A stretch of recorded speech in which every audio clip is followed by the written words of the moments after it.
time now to go through the schedules for the SEC West. Roman, starting with your Alabama Crimson Tide. Let's take a look at who the Tide has coming up in 2023.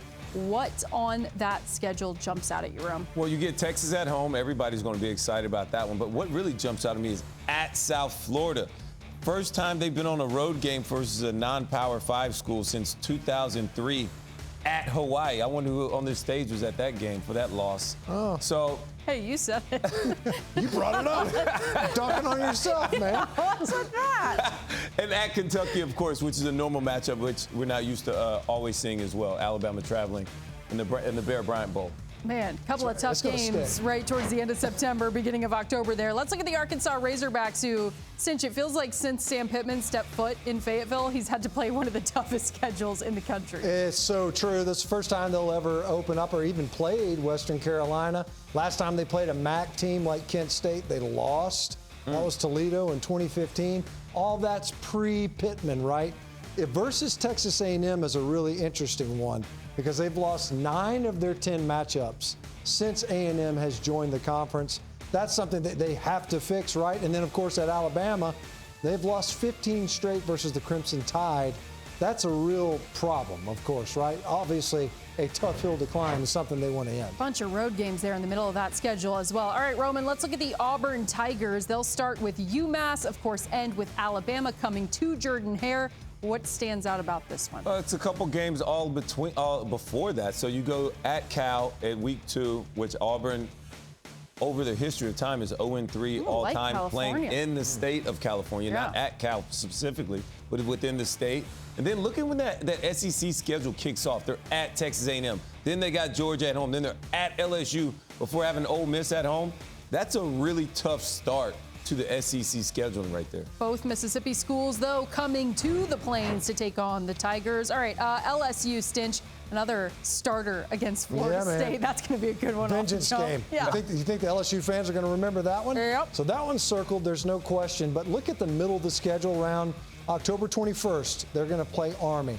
That's a really tough time to pick that game up. And the reason I say that is it's an option offense. It's other. It's different from all the others. And then, of course, you've got a little bit of time with the break, but still you turn around and you go at Alabama. And Army's not bad at the option, right? We're talking about a team that can give you some static.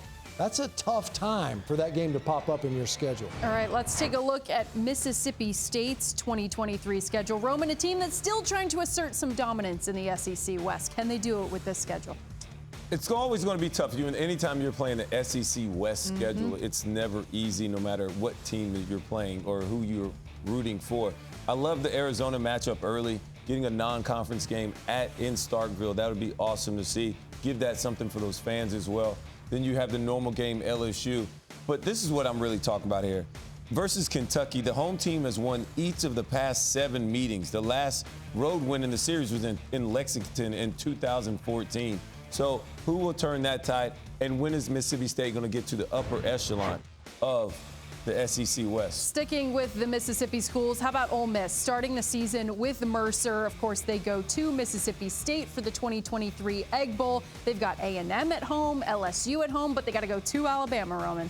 You love the home schedule, though. Yeah. You love the home schedule. Yeah. You go to at Tulane, which I promise you the Ole Miss fans will enjoy that experience more than the players down in New Orleans. Then you have Georgia Tech at home. At Alabama could be tough. We understand that. But LSU, you've given problems to. Arkansas, you've given problems to. Ole Miss is treading in the right direction right now. I really, really like this schedule and how it sets up for them. And the Egg Bowl, of course, we never know how this thing's going to end. Of course, we know you love the Egg Bowl. Last but not least, Texas A&M, of course, that road game in Arlington, Texas against Arkansas. Stinch, we always get excited about A&M. Do you think we will in 2023? Yeah, why not? Of course. Sure. Of course we will. Why wouldn't we? It's interesting because look at the ats on that schedule. They don't have a single back-to-back road game the entire season. They don't leave the state of Texas for the first 6 weeks other than at Miami, which is always going to be an interesting one if things continue to trend upward for the Hurricanes. So that's a lot of fun.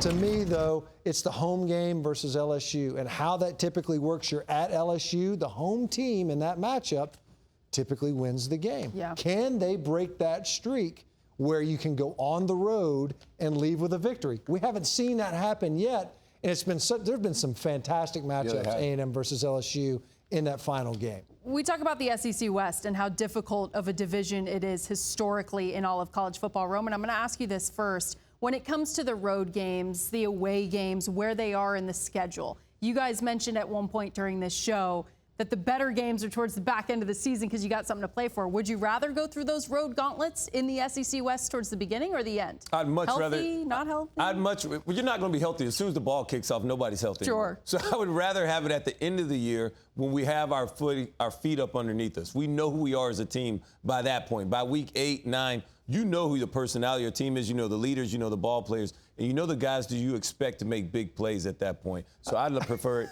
at the end of the year. I think it's funny because I can think back to when Steve Spurrier used to talk about another team that he was playing. He said, I love playing this team early because they might have a few suspended players from the offseason. So I do think that it just depends, right? It just depends. What are you early looking or for? late.